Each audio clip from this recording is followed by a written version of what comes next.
statistically, it's harder to get to Stanford than to actually get Shark Tank to pitch. And sometimes you'll be surprised entrepreneurs don't respond. They call them like gold diggers in Shark Tank because the intention was to get on the show just for the exposure. They had no intention of making a deal. The entrepreneur has to do their research to make sure that when they're approaching their investor, they're approaching the right investor.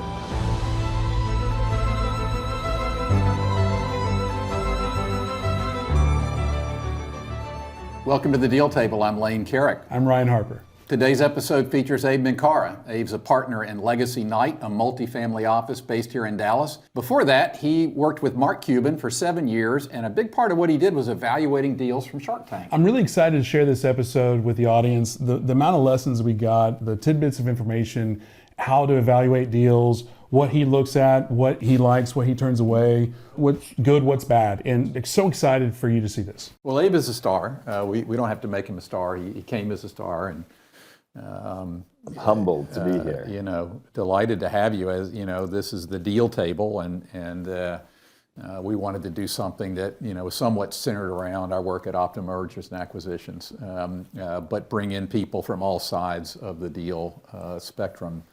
And I can't think of anybody we could bring in that has more experience around deals. Surely from just a quantitative standpoint, you've probably looked at thousands of deals. Yes, and I had the pleasure of working with a lot of those entrepreneurs too. Yeah. And now, and I guess in what we're doing now is it's not just, entrepreneurs could be founders, CEOs of businesses, but they could also be managing partners at private equity funds, venture funds. Right. And they're all entrepreneurs. Right. Right. So quick question on that, because if you're looking at so many at scale and so many deal flow, I think it's easy to ask the question of what makes a deal work, but what in a deal makes you throw it away very quickly? Like if you're looking at thousands, there's no way, there's got to be some commonality, be like, no, throw it in the trash. Like what are those common things that you're just like, absolutely not? You have to put the context also of the type of deal that you're looking at. I guess we can go and start with the Shark Tank stuff, because that's an easy way. The way it works is they film the whole season in 2 weeks. Wow, I have one really? week in January and 1 week in September. How many episodes does that constitute? That's probably 20 plus episodes. Okay. So season starts in October, ends in May. Yeah. Might be off on the number, but that's kind of the time frame. Okay. So basically what you do is out of 40,000 plus entrepreneurs that apply, they narrowed down to pretty close to 200, 150, 200, and then half would pitch in June, half would pitch in September. What was the top number? You said 40,000? 40,000 plus, yeah. And who's analyzing that? So the producers. Okay. So they have their first tier of diligence, which includes a part of their criteria is obviously you are an actual business. Yeah. But also they look at from a different lens from an investor. Is it going to be good TV, right? Right. And then you have a lot of applicants go through the website. Then you have scouts that go to trade shows that are industry specific. And then they do casting calls in major cities. And they announce it, and you have entrepreneurs waiting in line just to get a chance to pitch. But yeah, it is a process. I think somebody once said that statistically it's harder to get to Stanford than to actually get on a Shark Tank to pitch.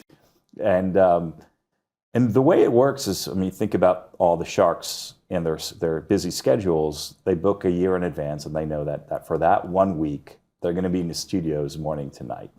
And they have no idea who's walking through those doors when they open. No preparation. No. Yeah. And the entrepreneurs the producers help the entrepreneurs kind of put together their opening pitch with the props and the music. But that's it. After that 1 minute pitch, it's 100% unscripted. Anything goes, no retakes. So if you really screw up your pitch and the producers think it's good TV, It's If you make a fool, living in you will Yeah, be on TV. Yeah, exactly. But some people say there's no bad advertising. It's still being on the show Yeah. is always going to be a benefit because, especially now that's syndicated on CNBC, it's there 24 hours. Oh, wow. So it's like the gift that keeps on giving, right? If you have a website, you don't have to, have a company that's scaling to 100 million. You could have a hobby business on Shark Tank, and a lot of them end up being hobby businesses, and they do relatively well. Entrepreneurs eventually, some of them that don't do well, end up getting full-time jobs, but the website's still working, and traffic still comes on a regular basis, and ends up being a hobby business. I have a friend that was on Shark Tank, Yeah. and she's very thankful that she did not get picked up Yeah, because, I don't know if you were there. but did she air? She aired. Yeah. Laren Lockwood Latch. So she has these little devices where you put the jewelry in it, and nobody gave her offering, Yeah, which she's thankful for because she didn't have to give up equity, obviously. because you give up a lot of equity in the Right. show. And then she's extremely successful. Yeah. She is actually one of the first people on TikTok Shop that got picked up by TikTok, and TikTok flew around the world to promote TikTok Shop. Yeah. And and she lives in, I don't know, some small town in South Texas, and literally she keeps that post office running because she mails out so much product. Exactly. And TikTok now is the new platform It's shifted. for commerce online. It's pretty amazing. Yeah. Yeah. But so going back, I think a lot of entrepreneurs that go through it, some regret giving up too much equity, and some regret not getting a deal. It depends. But as long as, and it's same with, not just Shark Tank, but Right. when you are working with investors, you have to make sure it's the right investor that's a good fit for you, that can add value, right? And depending on what you want from an investor, it's not just the check. A lot of people can just write a check. What you really want is the right smart investors, especially if it's early stage, which a lot of Shark Tank companies are pretty much in an earlier stage of. You really need investors that are hands-on, great advisors, have experience. It's not just a check. Yeah. But so on the diligence side, which is your question, the sharks and the average pitch is probably an hour plus. Really? So there's a lot of back and forth. It's not like a decision. Don't they distill that to like 5 minutes? Yeah. But they're not going to make a decision in 5 minutes. Right. It's an hour plus pitch. Wow. And when you see a handshake deal, it's a true commitment to invest, assuming no red flags during diligence. So diligence happens after. So the sharks would come back to their teams, and they would have a list of companies. And on the Shark Tank side, it was anything from financials didn't add up, right? You claimed you were doing 5 million in sales, and your books show 3. You claimed you had a commitment from Walmart, and it's just an email, right? You probably said, yeah, we're good. IP wise, we've hired the best IP attorneys, and your intellectual property is not that solid, right? Or you might have a lawsuit you didn't disclose that pops up in diligence. Mm-hmm. There's a number of things. And that's where, if you're not being transparent up front, right, and this stuff shows up later in the diligence process, it's not good. That's not a good way to build a relationship. So the handshake is solid, assuming you acted in good faith. Exactly. And sometimes you'll be surprised, entrepreneurs don't respond. The investors, the sharks teams go out and say, hey, here's a list of requirements and documents we need from you, and they don't respond. Silent. And it's some of them most probably because they call them like gold diggers in Shark Tank. That's because the intention was to get on a show just for the exposure. They had no intention of making a deal. And some of them, you notice, they don't even go through that stage. They come up with a crazy valuation knowing that the sharks will not bite. And they'll stick to their number. And then they get the exposure and walk out without giving any equity. I think there's one company that did it twice. And after that, they changed some of the way they put companies on the show. So in the earlier days, the producers pretty much put the schedule together without any feedback from the sharks. So when the episode aired, it could be a company that the sharks looked at, they had a handshake deal, but after the fact didn't close. So now everyone thinks that, oh, shark, this shark invested in this company, but in reality, they did a handshake deal. The deal really never actually get to close. What happened, because the companies were abusing the platform, because they got the exposure, which yes. probably led to other investors. Right. So kind of the most recent, this was 5 years ago, they would ask for feedback from the sharks. Did this deal close? Okay, then we're going to slot it in. If it didn't, there's a good chance it wouldn't air. Okay. Which is a great way to kind of, as an adjustment. Yeah, it stops the abuse. Exactly. Yeah. And from a consumer, you know that, this is a company that actually closed and you're happy to support them. So I will freely admit I've never watched an episode of Shark Tank. I know a lot of people are huge fans of that show, but I'm not a fan of reality TV. In a 2-week stance, how many deals does like a Mark Cuban, does he commit to? I would say like the sharks on average, they would probably do anywhere between 15 and 20 handshake deals. So directly after that 2 weeks, you have how much 20, time? let's say 20. So how much time do you have to go through those 20 deals? Great question. So let's say in June, on average, let's say you commit to 10 companies, and then probably half won't close. Mm-hmm. So now you've got 5 companies. Let's say the diligence would get you to probably September. This is June to September, for the teams to really go through and do an in-depth analysis of all the company documentation, their financials.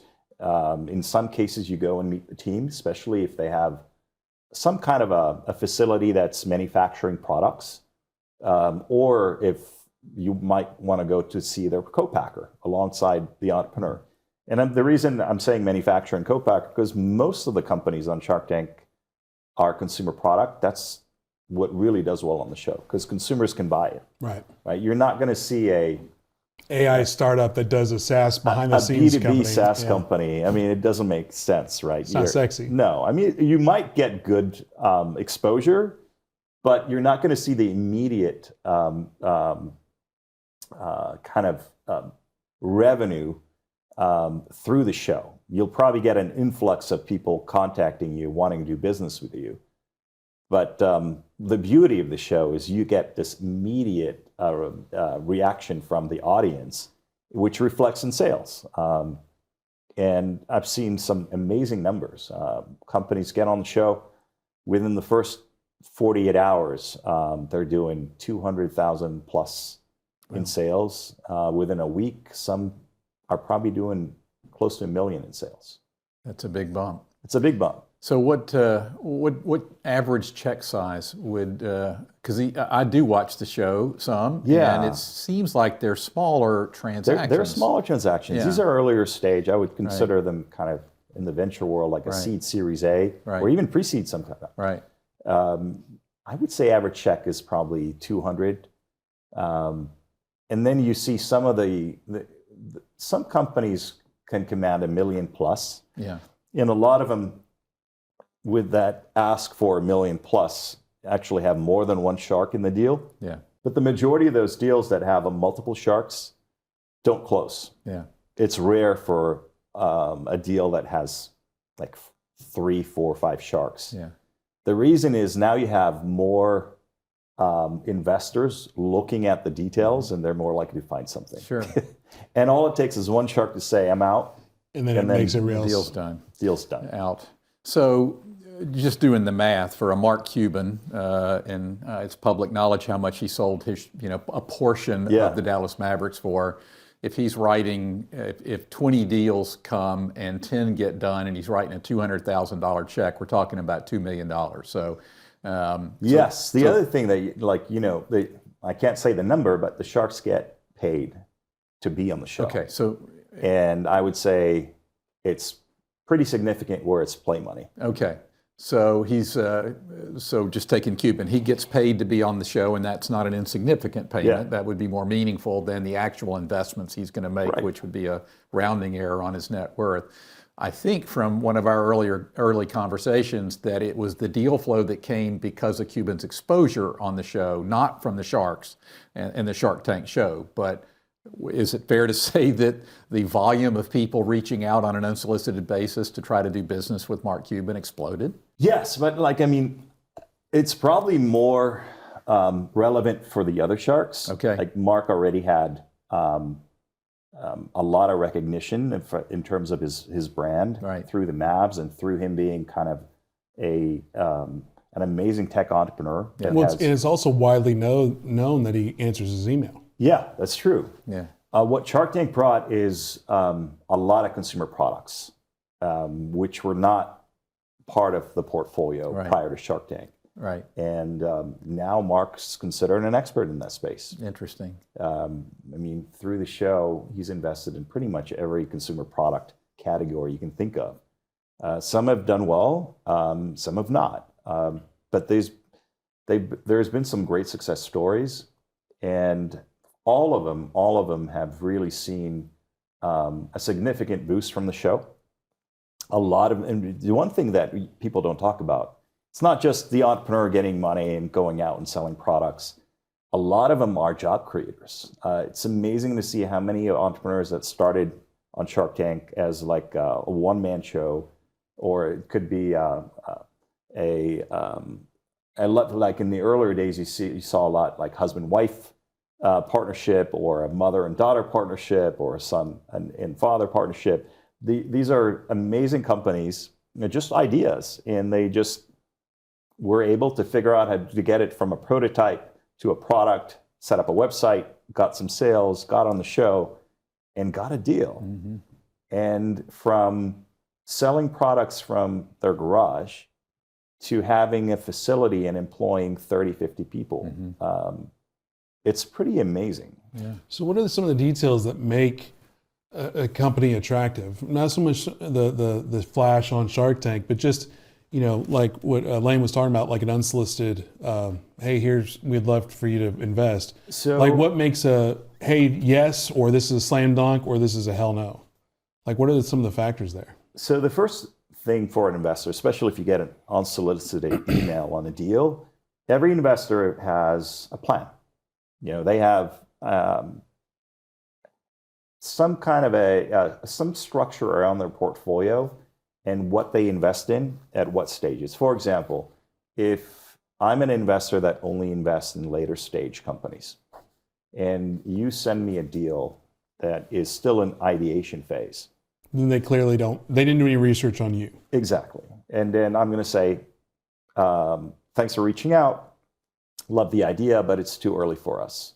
I would recommend seeking, let's say, angel investors that are in town. And if you ever get it to a later stage and you hit certain revenue metrics, reach out again and we can talk.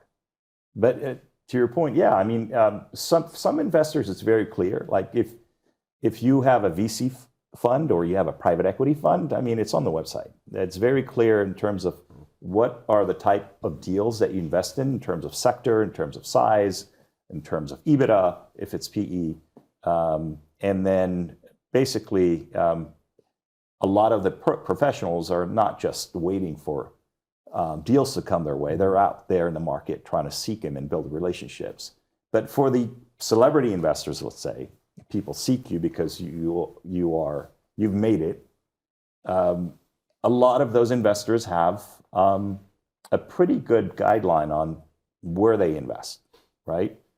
I'll give you an example. Even, let's say, a sophisticated family office, if you reach out to them, and it might not be as clear, they might not have a website. If they have a website, they're not necessarily going to disclose as let's say, a private equity fund would disclose on their website sometimes, like the type of sectors and size companies that they do.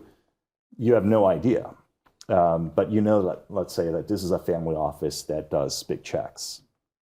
Well, but you don't know if they would invest in your sector. You don't know if they would do, in some cases, their minimum check might be way above what you're trying to ask for, right?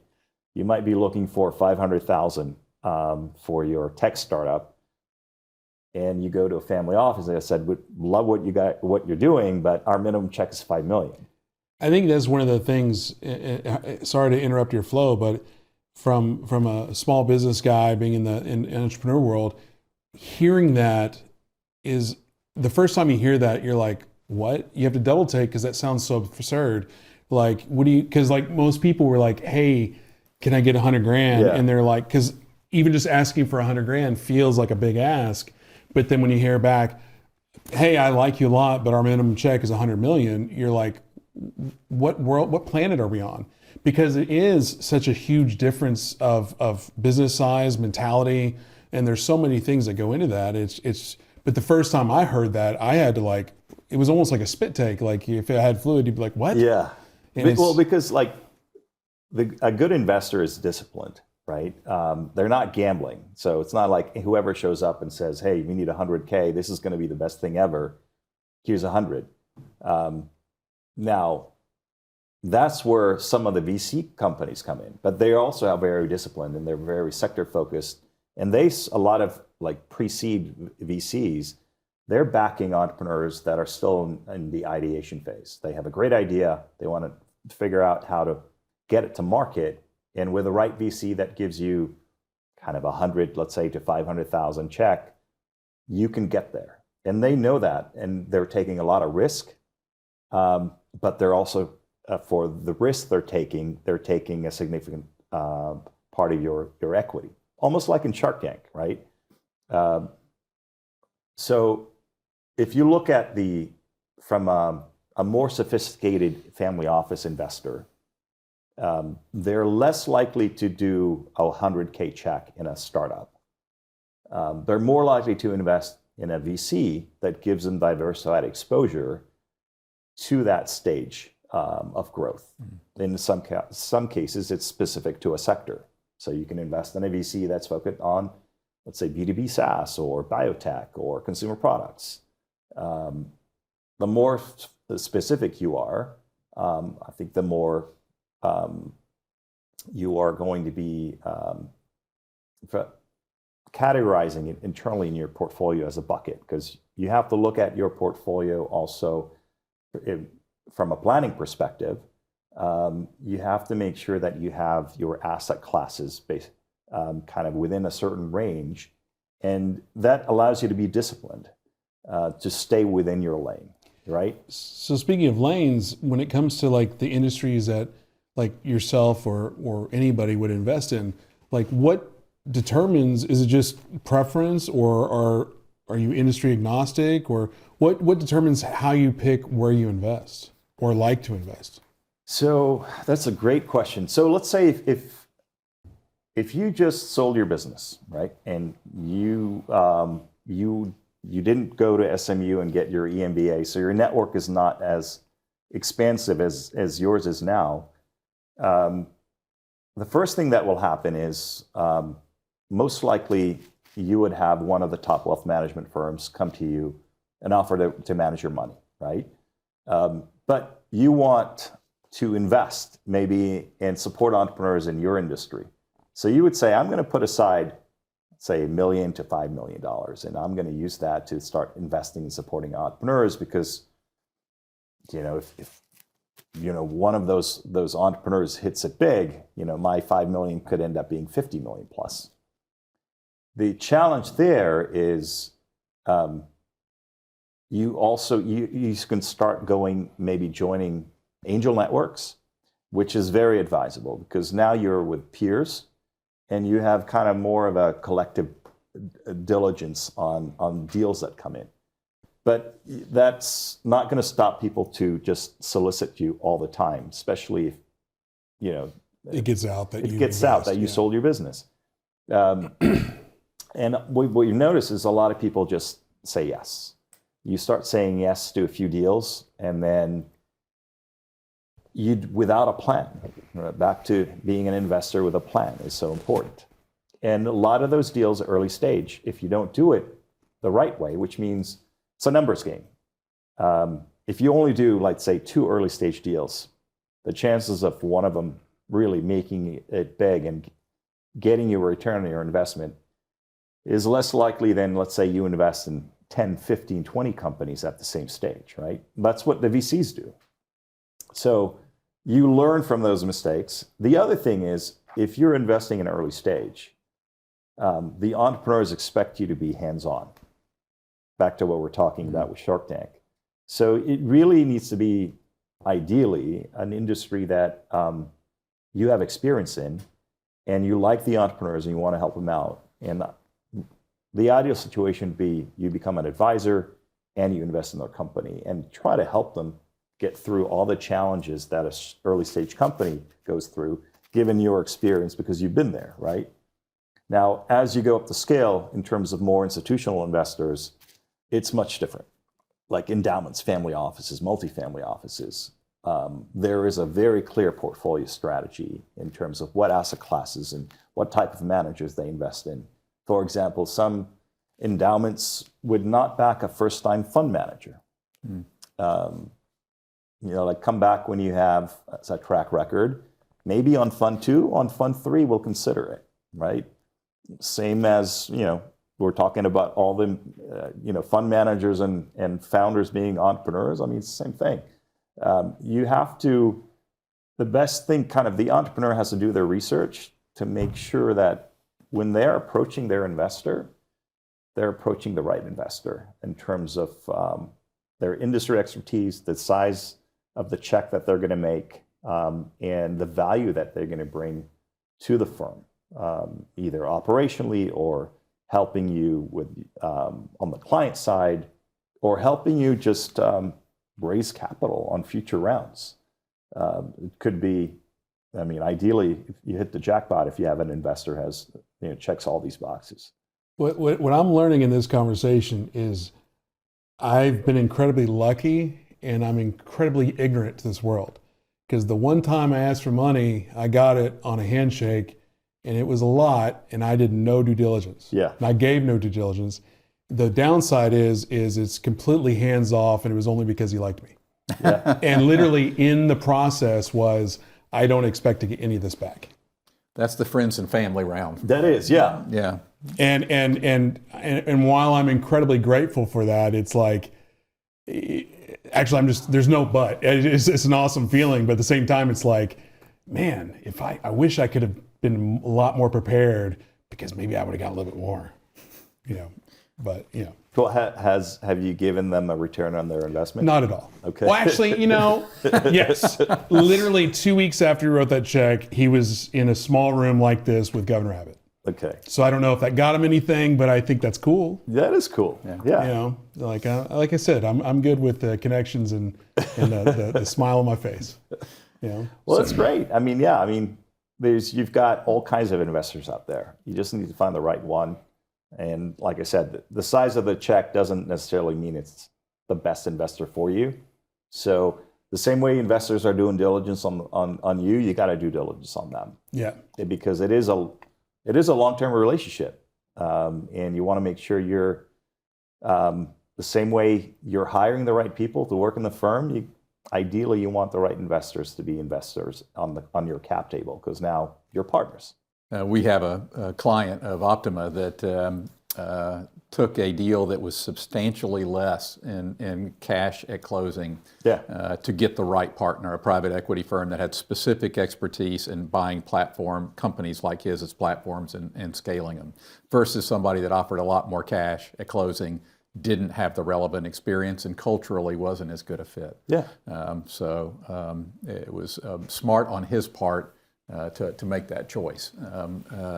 So from your evolution professionally, you were with Cuban for 7 years in the family office, and you were dealing with a variety of investment media, and not just the Shark Tank deals and private equity deals, but... and I've had a privilege of really working with, being on the entrepreneurial journey with a lot of great entrepreneurs from the first early stage check to their exit, which is amazing. Yeah.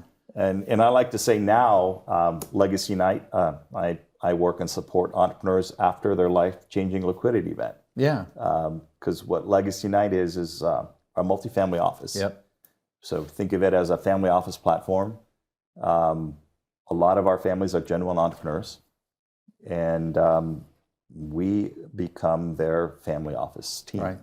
Yeah. And so there's we could go into a long conversation on the difference between family office and multifamily office, but the difference is basically where we add value. If you look at the range of our families from a net worth perspective, it's 50 to 500 million is kind of the range.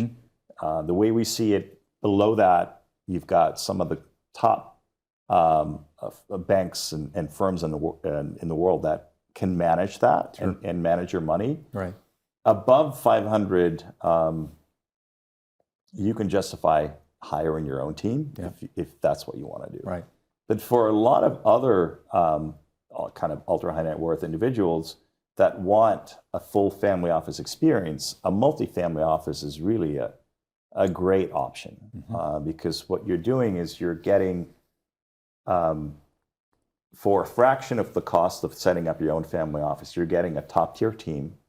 You're getting some of the best back office reporting in fintech. And you're getting a top tier, also as part of the advisory part, you have a lot of services. And usually when you're in that range, services are very important, part of the equation. It's not just, okay, let's just look at our portfolio once a quarter. That's important, right? And you have to deliver. But there's also other kind of services, we call them, that are essential part of the family office experience. And then on the investment side, what we do is we leverage our collective size to go after some of the best-in-class managers and play with the large family offices. Right. So just to touch base on that. So, and again, I understand there's no rule of thumb. It's more just numbers in the air. But so less than 50 million, there's probably not a need for a family office. 50 to 500, probably instead of doing your own family office, maybe do a multifamily office. Yeah. And then 500 plus, that's when you can justify having your own single family office. Exactly. Yeah. Okay. Again, because I've never really I know family offices or family office, but I've never heard it defined from a number standpoint. And the numbers range, right? Right. There's Some no people real, say it's 750, 500. I'm hearing a lot of 750 million these days, but I think at 500. But here's the interesting part. We're in Dallas. There's a lot of family offices here.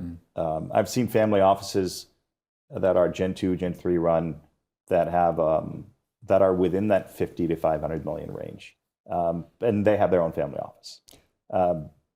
It's a smaller team. They're more nimble. They outsource some of the services. But operationally, they function as a family office. I don't know the metrics off the top of my head, but I heard it somewhere, probably at SMU, 20 years ago, 30 years ago, the number of family offices was like less than 100. And now there's more than 1,000. Or it's probably way more than that. But just in the last 20, 30 years, it's grown astronomically. Yeah. So. And they've, you're right. I mean, it's now you always hear, like when you think about some of the larger investors, right? Endowments and foundations have historically been known to make the big checks. But now the family offices are part of that group as well. To your point, there's more family offices that are operating as kind of institutional investors because of the size and because of the expertise and the discipline that they have. And multifamily offices are also part of that. So you're seeing more interest. And family offices are global, right? If you technically, the sovereign wealth funds in a way are a big family office. So when you left Mark Cuban, did you start Legacy Night right off the bat, or did you transition? Yeah. And then what motivated you to, or maybe not motivated, but what, is it just you wanted to have your own thing? Like what made you? It was kind of the entrepreneurial bug. Just being around it for 7 years, you're like, I want to do it myself. And then my co-founder, Matt, he's the architect. He had the idea. He was in in the family office and multifamily office world. And I love the idea, and we were able to launch it late 2019, and fast forward 5 years. It's been 5 years. Congratulations. I think we got ranked as recently by Citywire as the fastest growing RA in Texas. Wow. So it's quite an honor. Yeah. So as you know, I ran a mass affluent, high net worth a shop, Sovereign Wealth Management, out of Memphis, and we took a single family on and ran family office services for them. And it was because they wanted high touch services, and we were in Memphis, so we didn't have Goldman Sachs or some of the players. And this particular family said, no, we want somebody here on the ground, and we cohabitated with them. They shared offices. And through that, we gained some other family office clients. And what I found was the biggest, and these were people transitioning out of a liquidity event. And what I found the biggest value add is we were writers of investment policy statements. And it was shocking to me when people became liquid that it wasn't in their mindset to create a business plan around their wealth. Yes. And you know, my dialogue with them was, well, you didn't run your business without a plan, did you? Why would you run, your wealth is now your business. So we wrote investment policy statements. They had an asset allocation model. It was driven by a required rate of return.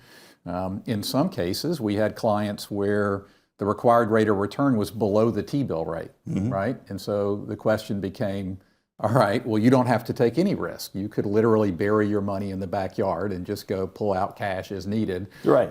And be fine. You won't outlive your resources. So now, what is the goal, right? What? And it was always interesting to, you know, a lot of it was philanthropic, Right. and other things. But I found that writing the investment policy, putting the structure around them and the discipline, which I don't know if you have this experience or not, when really bad or really good things happen, they tend to want to alter their asset allocation to accommodate that. So one of the challenges is to kind of hold everybody's feet to the fire and say, no, we wrote this so that we would be disciplined. It's important. That's the starting point. Yeah. That's the plan, right? So, and to your point, because I used to see it a lot. I mean, working with entrepreneurs, they're so disciplined and they know every aspect of their business and they have a plan. And they also have a plan on who to sell the business to, or if they want to IPO. Yeah. But they have no plan for the day after. Yeah. Right? And to your point, that's where kind of family offices or wealth management firms or multifamily office can really help guide the entrepreneurs. And it's important, ideally, to start engaging with a wealth management firm way before the exit. I think once you have line of sight, that's when you need to start engaging and putting a plan together. Right. Because typically, also, there's some opportunities to reduce your tax liability if you do it right. Yeah. And you do it earlier than later, because Absolutely. sometimes after the fact, you're scrambling. Yeah. Just a quick anecdote, just because I keep hearing it. One thing that I have learned in the last couple of years is if you hear somebody say they sold their company, they probably made $100,000 or something. If they said they exited, Telling the so I mean that's just something for the audience. If you hear, and I think it's true because I've never heard anybody who made a lot say they sold. They say they exited, but somebody that made not so much, they always sold. Yeah. And I don't know if you agree or disagree with that kind of I've heard that statement. Yeah. I don't know. I think maybe in general, but I've heard both. Yeah. Like entrepreneurs that sold for a lot of money and they either say exit or I guess I don't think it's a rule. I know. It's just I think it's just funny. So when I started a family office and realized I was going to be in that business, I went to family office exchange conferences. I don't know if they're still a thing or not. There's a lot of them. Out of Chicago. Well, this was the family office exchange Fox out of Chicago. And I remember the first one I went to, there were 10 or 12 of us there, and we were all in family office business, and none of them were profitable but me. And they were all using an accounting model, right? They were counters, and they hadn't figured out how to charge a fee, that made sense. Mine was an asset management fee. I charged a percent on the total assets that were under the investment policy. And if the value went up, I got a raise, and if the value went down, I took a cut in pay. I did find there was service creep. They'd want you to solve this problem over here, and then once you solved it, you had to solve that problem every time. And then, I don't know if you, and that was the dog walking, the sort dog walking, of stuff. That's the saying in the family office world. Right. Can y'all define that real quick? Ancillary services that aren't necessarily tied to investing. But I literally walked a dog, So I will say, because I think that's universal, because you can ask Naomi, we don't walk dogs, but we do a lot of stuff outside of scope. Right. Just to satisfy I walked a customer dog on satisfaction. New Year's Eve. Every for a business, client. you got to satisfy your clients. But to your point, MFOs, you typically charge an AUM-based fee. Yeah. That is, based specifically on the capital that you're managing for them. Right. But that is inclusive, especially if it's a certain amount of capital, that it's going to be inclusive of all the other services. So it's based on the expectation you set up front. Yeah. Right. If you say, hey, we're going to do it all, Yeah. you're setting up yourself. Price it in. Yeah. You better price it You in. better price it in, or you're setting yourself up for failure. Yeah. And that's where, to your point, it could really eat up your margins, because you end up spending a lot of time on some of the dog walking services where kind of you are hired really to manage money and generate a return. Right. Well, I think that's one of those lessons that, we're trying to, like, for me, part of this project is to learn to be a better business owner myself, but also altruistically help the audience be a better business owners themselves as well. And just getting everything in writing and scoping out everything and maintaining that scope versus just, like you said, walking a dog. Yeah. And because it's so easy to be like, yeah, I could take care of that. And then all of a sudden, that's a Now new you're a function dog walker. all the time.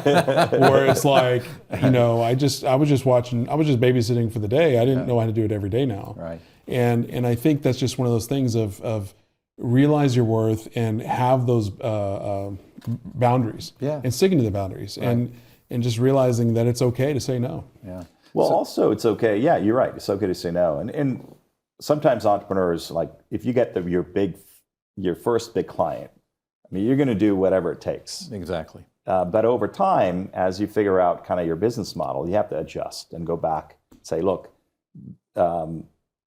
this is moving forward. This is going to be kind of these are the parameters of what we're going to be providing for you, and at this revised cost. There's a chance you might lose that customer, but I think if you do it right and you are providing value, they're going to stick with you. But you have to figure out sooner than later where to adjust. Otherwise, it's going to eat up your margins, and then you're going to have an issue as a business in terms of just surviving. Even with my business, we had a very large customer client last fall, early first quarter, late last quarter, and it was a $200,000 gig. And $200,000 for our size company for a 2 to 3 month project is amazing. Yeah.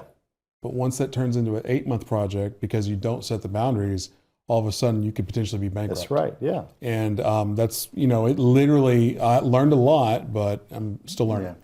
I learned I need to go to business school. So, but again, though, it's having those boundaries. And I think, every entrepreneur, every business person, either they learn it from a trusted mentor or they learn it the hard way. Yeah. So, Abe, I have a perception that among the expertise that Legacy Knight brings to the table, maybe a differentiator is your expertise in alternative investments, which would include private equity, venture capital, hedge funds. Is that an accurate perception? That is accurate, yeah. Okay. That's because if you think about it, what we talked about is like our families are in wealth preservation mode. Yeah. And we try to source and invest on behalf of our families in some of the best in class managers out there. Our biggest bucket so far has been private equity. Okay. So we invest in some of the best private equity managers out there, private credit, real estate, growth. So we do have relationships with a lot of the great managers across different sectors. And kind of back to what we're talking about is what's our investment criteria. So far, we've been investing with managers that have a track record. So it might change moving forward, but we haven't backed a first-time manager, right? Back to the early stage, kind of later stage comparison. And the majority, the biggest kind of bucket in terms of asset class allocation has been private equity. Yeah. So if you think about the top endowment model that are out there, like the Harvards and Yales of the world, they tend to have also kind of a portfolio that's heavily weighted on alternatives. And the biggest bucket within that group is private equity. Private equity, if you're backing some of the top firms, they're usually they're always acquiring companies that are highly profitable. Typical private equity won't consider investing in a company unless it has 5 million EBITDA. And as you move up the scale, Right. There's some PEs that their minimum is 30 million EBITDA to 200 million EBITDA. So what you're doing is you're backing a best-in-class team that's going and sourcing and investing and acquiring amazing businesses that are cash flowing, with a goal to create enterprise value and then sell it at a markup, Right. over a 10-year period, right? Typically, PE funds are 10 plus 2. So if you're looking at it in terms of the risk of an opportunity to invest in, it's less riskier to invest in a top-tier private equity fund, let's say, if you want to put $1 million in a diversified portfolio of amazing businesses that are doing, 10 million EBITDA plus, versus giving $1 million to, let's say, a company that barely has $100,000 in revenue.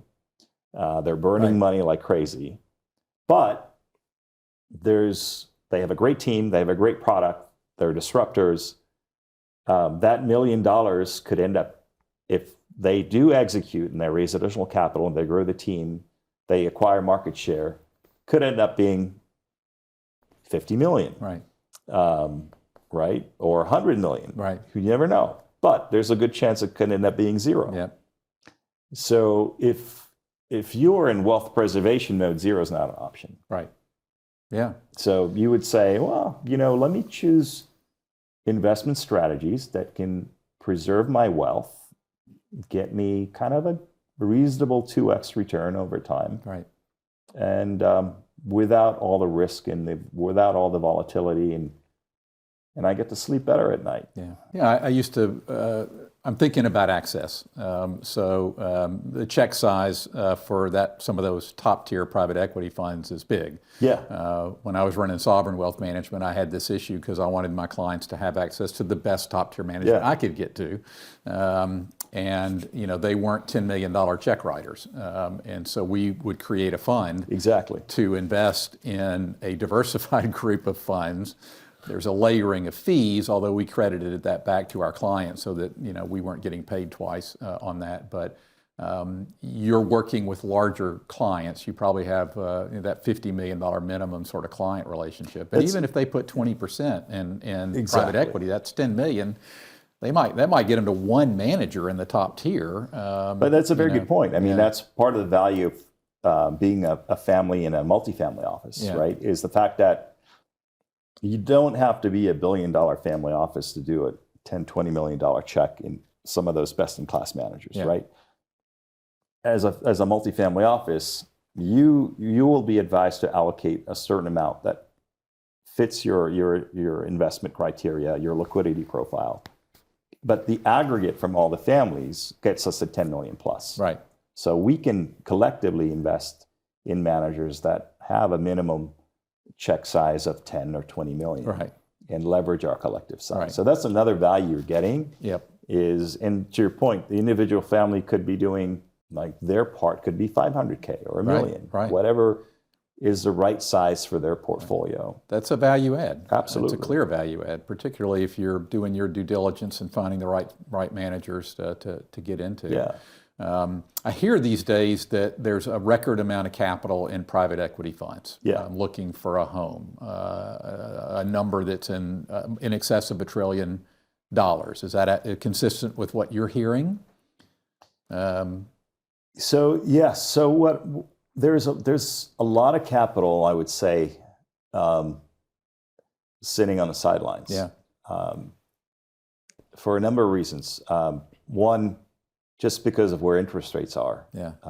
If you're thinking in terms of kind of a more of a lower risk option, I mean, you can just park your cash at the bank, right, or money markets and get a reasonable return, right, or actually a nice return, without all the risk, without all the volatility.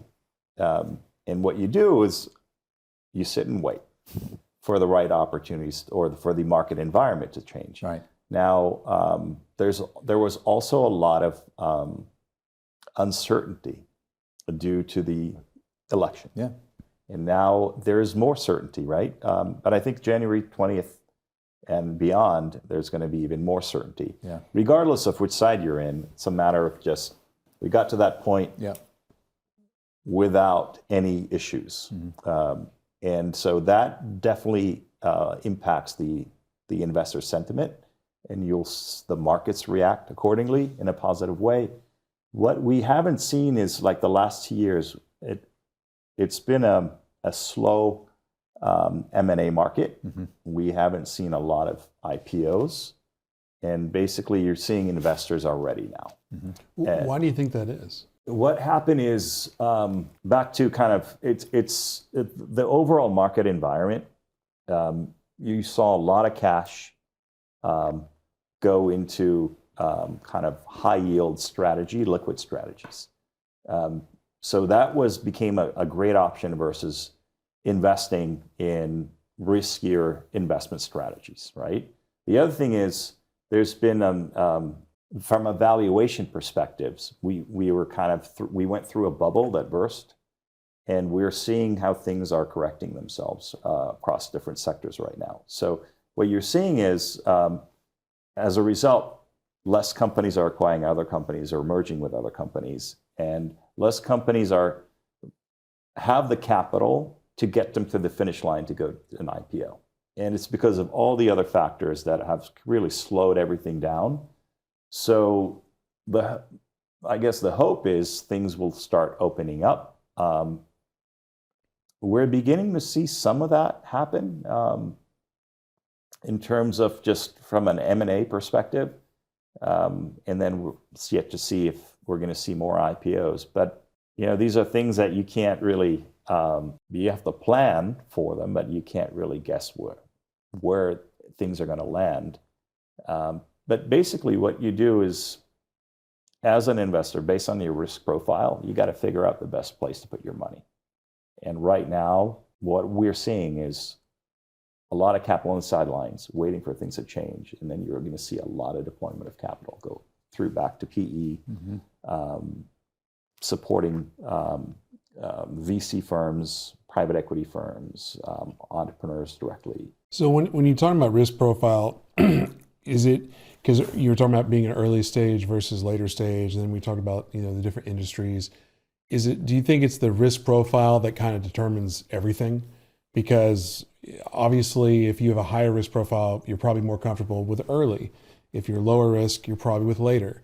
If you're higher risk, you're probably with a .com type thing. If you're lower risk, you're probably with something more real estate-y. Right. Like, is that safe to just make a bold statement? It's like, hey, your risk tolerance affects your trajectory of this business. Yeah, and things change. Like, look at real estate is a great sector.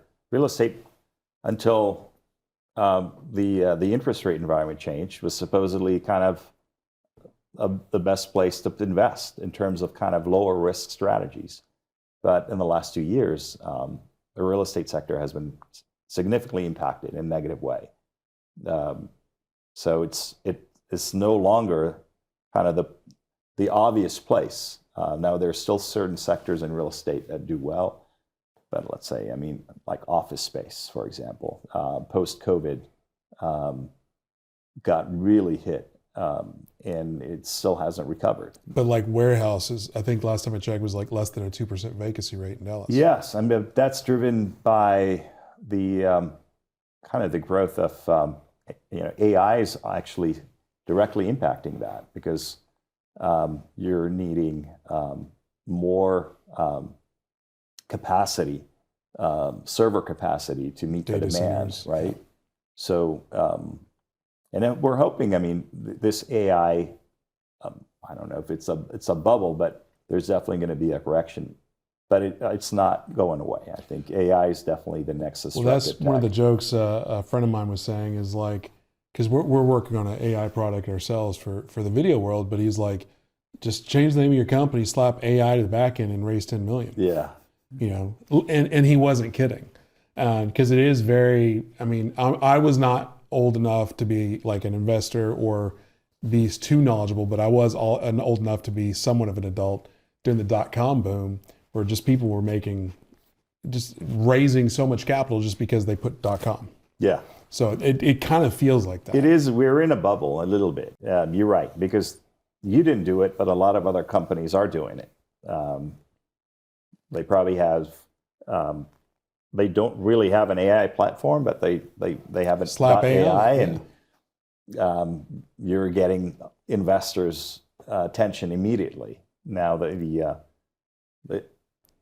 sophisticated investors will figure out that you're not a true AI platform, but a lot of them won't, and they'll just bet on you eventually becoming an AI platform if you're not already.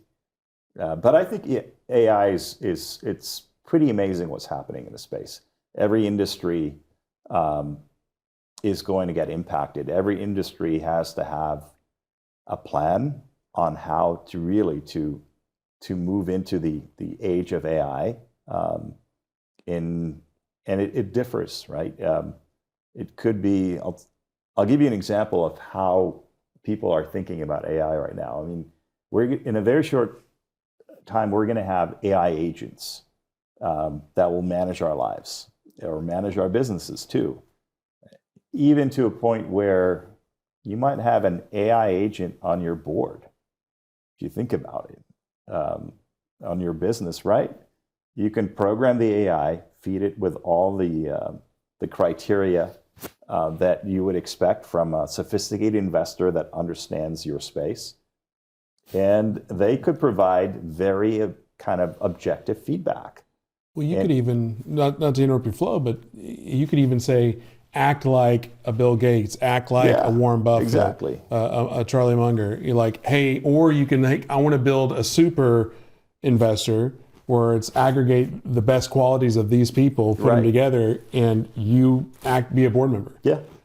And there's a few groups out there that already have an AI agent on their board, or at least maybe on their IC committee, let's say. But IC being? Investment committee. Okay.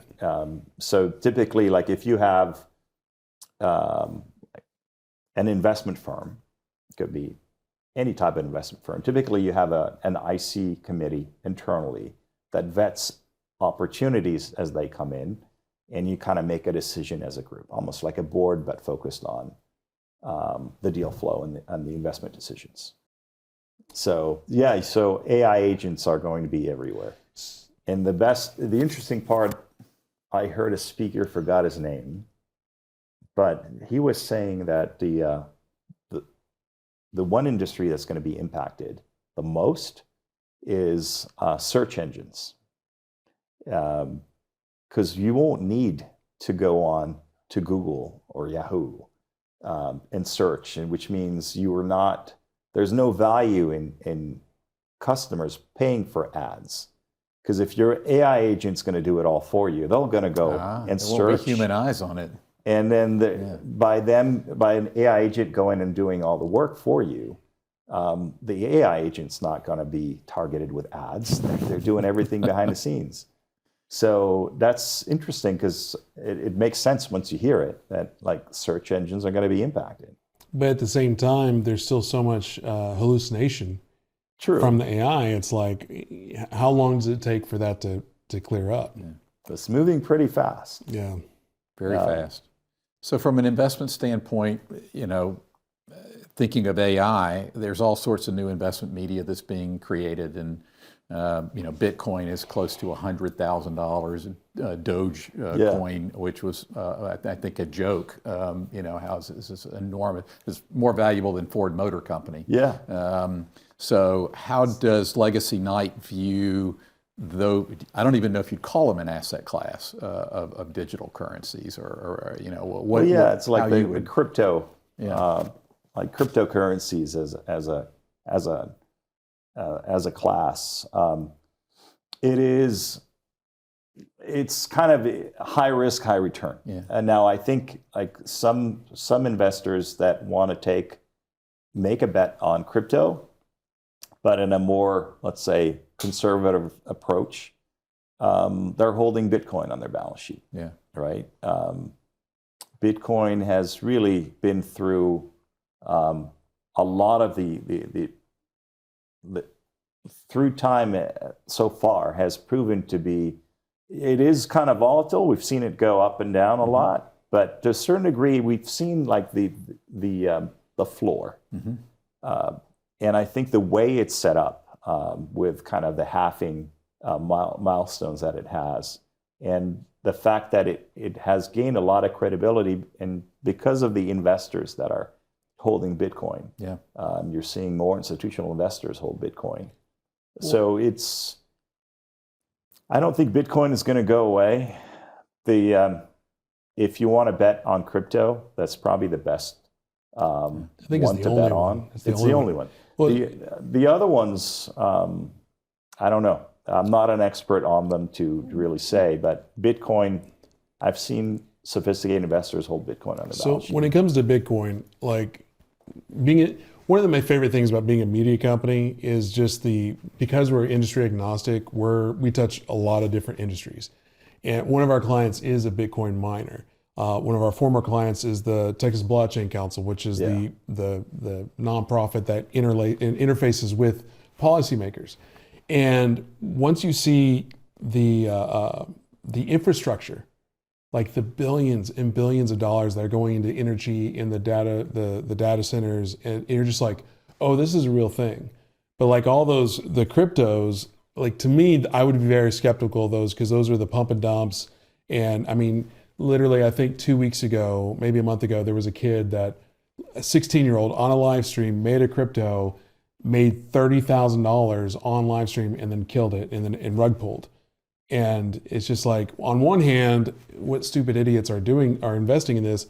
On the other hand, what stupid idiot would do it online on a live stream for the world to see you?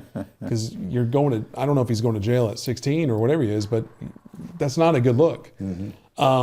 But the infrastructure side of it is fascinating to see, and just seeing the Senator Cruz's and now President Trump and all these policymakers jump on board on that is fascinating to watch from the sidelines. Yeah, it's the new digital gold right now.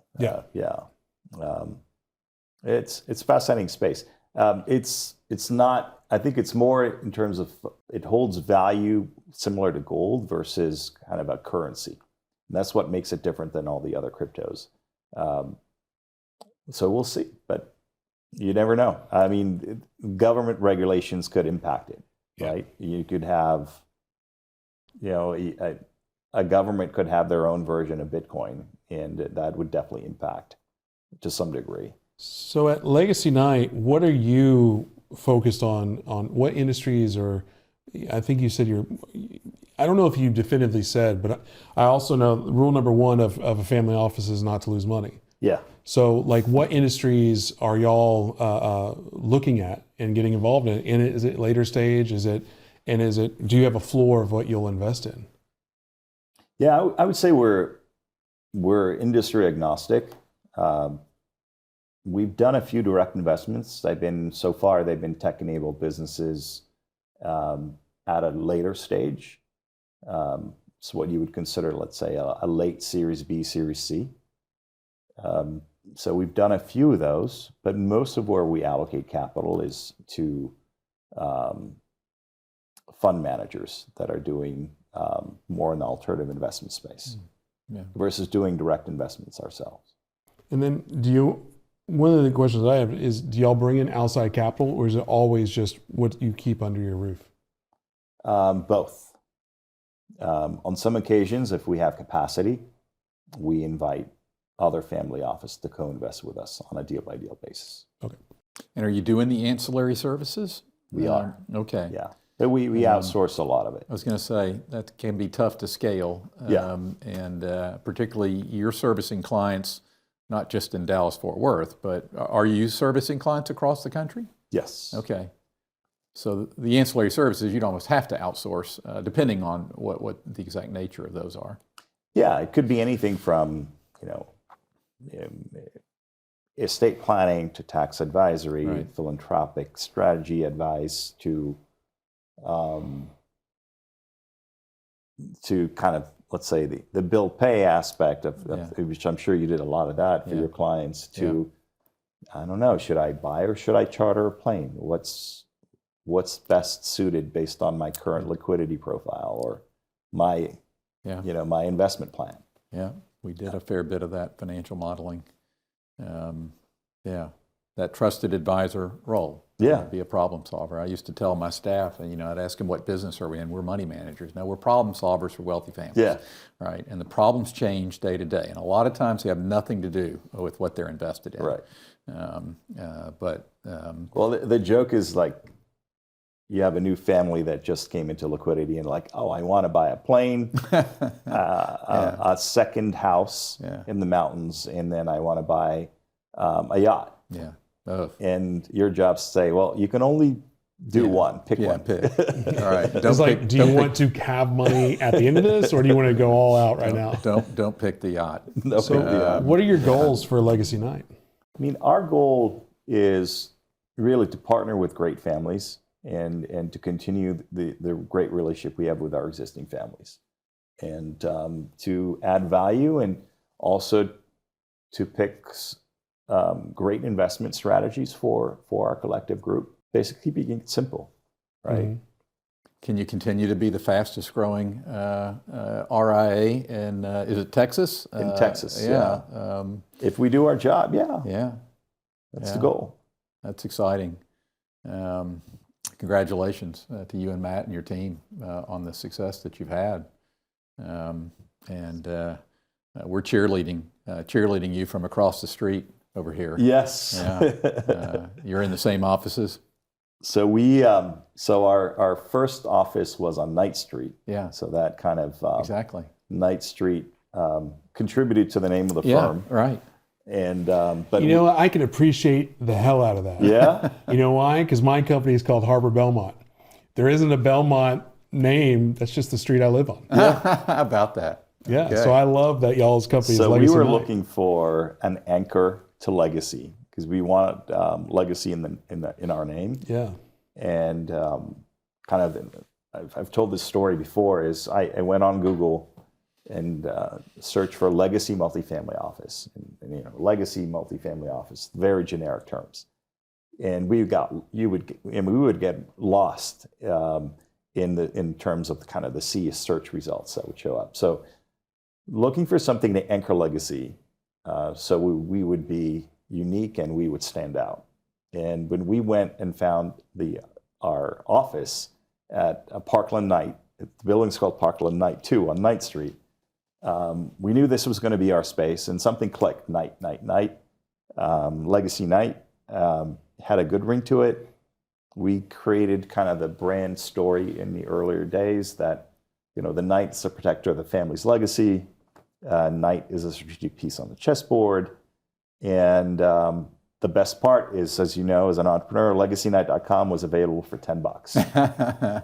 It was a no-brainer. The best part. Yeah. Well, that's funny. Even just determining the name of this show is like, I think we went through like 50 of them. We went through a lot. And it was just like, all right, well, let's .com. Okay, well, this one works. Cool. We'll do that one. Yeah. And then if you switch to AI domains now are very expensive. If you want to start an AI company and have a .ai, expect to pay $50K plus. Oh my goodness. It's crazy. Wow. Yeah, Somebody I'll, got rich I'll pass on buying that up one. those domain names. I think I'll pass. Pass on that. There's nothing wrong with .com.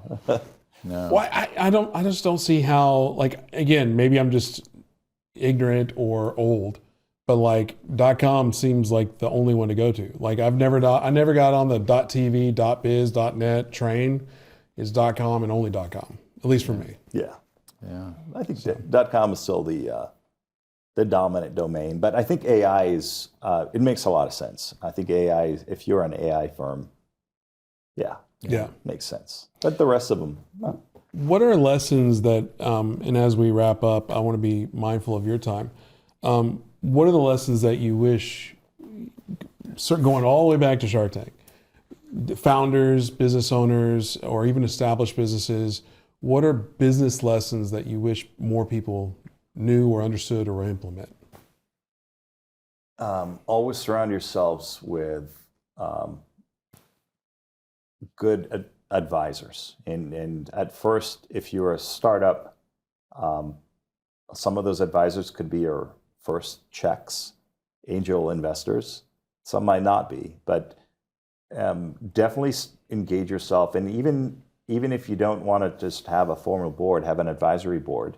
And based on the stage of the company, it could be a non-paying advisor. And as you scale, you can probably compensate him to stick around. But truly having the idea of an advisory board and having kind of, even early on, engage with them as if they're an actual board of directors. And then have the discipline to not just engage with them on a regular basis, but also give them updates. So it provides more discipline for you to be best way to say it is more organized in packaging your business on a, let's say, quarterly basis, where you have an audience that is very interested in the performance of the company because they're giving you advice, even though they don't, let's say they're not investors. But that process of engaging with a group of advisors that that kind of want to support you because they want to see you succeed, and then extend that, right? Extend that to an extended network of advisors. They don't have to be associated with the business. But to your point, based on the networking aspect you're saying, people want to help. And if you reach out, and sometimes, shoot for the moon. If you're starting a business or you have an existing business, like who's on your wish list? If you had kind of the pick of your choice, reach out on LinkedIn. You never know. Obviously, locally is better, but people are always open to giving you advice, especially if you're an entrepreneur and you're building something different, unique, disruptive. Keep them close. That's what I would say. It's really valuable. And then over time, some of them might be investors. So that's a long-term strategy to get capital. Last question for me. What business book would you recommend? I'm going to be old school. Think and Grow Rich. There you go. Napoleon Hill. Yeah, that is a classic. it's about the mindset. Yeah. At the end of the day. Final thoughts? Final thoughts. I love Abe's advice at the end there about developing a network in advisors. I have an advisory board at Optima, and I will say that Abe walks the walk and talks the talk because I reached out to him. I didn't realize how young Legacy Knight was because I arrived here in 2019. I guess Andy Schwartz connected us, but I'm not sure. But I was kind of cold reaching out to you, asking for a meeting. And you were gracious enough to host me at your offices and spend some time and give me some counsel. So it tells me you're very generous of spirit in helping people, and I certainly directly appreciate that. And we appreciate you sharing your wisdom with our audience at the deal table. Well, thank you. Enjoyed it. Hope you enjoyed being in the pig room today. Connects me with my father from Memphis. His first job was as a cotton grader, in Memphis when there was a cotton exchange, and he picked up all the lingo there, and he would tell me when I was being greedy, he'd say, Lane, pigs get fat and hogs get slaughtered. Just be a pig, don't be a hog. Thank you for saying that, because we went all day with nobody saying that. Nobody's saying pigs get fat and hogs get slaughtered, and we're surrounded by swine. There we go. Here today. That's the way to wrap it up. There we go. Thanks again so much for being here. Thank you. Thanks, Abe. That was great.